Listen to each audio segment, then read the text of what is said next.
All right, Camaro SS fans, Gause Garage coming to you from Englewood, Florida, cars and coffee. Sitting before you is a true Chevy Camaro SS 4-speed in black, 350 engine. And I can already tell this car, it presents really well. Again, another AACA member.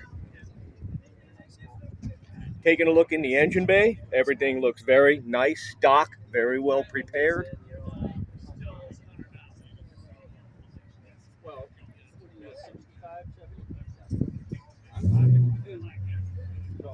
I couldn't afford a car like that because I was going to college, paying tuition. Wow, and look at this.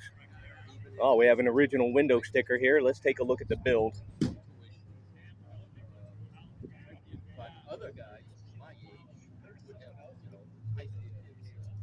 They didn't go to college. They had all kinds of Wow. money to Final assembly, Norwood, Ohio.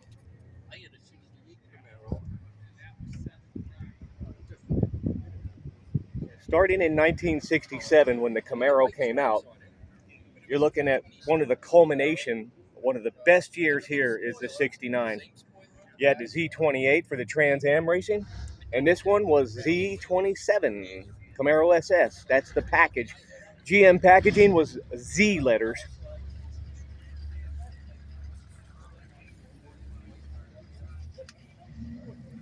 Beautifully executed car. The owner tells me it's an older restoration. I couldn't tell. It looks like it's somewhat fresh, but it's remarkably well preserved. Gauges look good. Steering wheel, seats are beautiful. Dash is perfect. All the bezels and everything and trim are very nice. And it even has the period correct rallies and the raised white letters.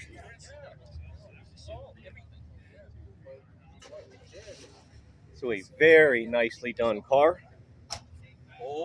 And you can imagine back in 69, people would take this out and start ripping up the streets in it because that's what it's made for. Gause Garage, Englewood, Florida, cars and coffee. Thank you.